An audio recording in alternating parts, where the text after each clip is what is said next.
মাইয়া গো লাগে উড়াধুরা, তুমি কোন শহরের মাইয়া গো লাগে উড়াধুরা, তুমি কোন শহরের মাইয়া গো লাগে উড়াধুরা। তুফান সিনেমার উড়াধুরা গানের সাথে টিকটক করে এবার ভাইরাল হলেন চিত্রনায়িকা দিঘি। চলুন ছোট ভিডিওর মাধ্যমে বিস্তারিত জেনে আসা যাক।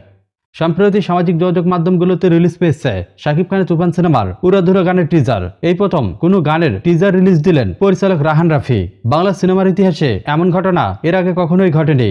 আমরা অনেক সময় দেখেছি কোনো সিনেমার ক্ষেত্রে টিজার রিলিজ দেওয়া হয়, তবে এক্ষেত্রে পরিচালক রাহান রাফি একটি গানের টিজার রিলিজের মাধ্যমে বাংলা সিনেমার ইতিহাসের নতুন সূচনা শুরু করলেন।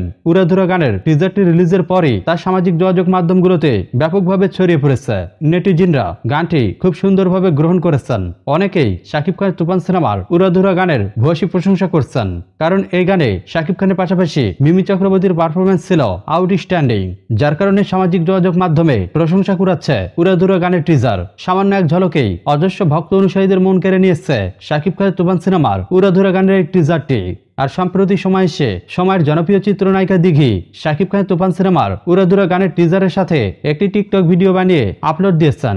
আর চিত্রনায়িকা দিঘির সেই টিকটক ভিডিওটি সামাজিক যোগাযোগ মাধ্যমগুলোতে ব্যাপকভাবে ছড়িয়ে পড়েছে।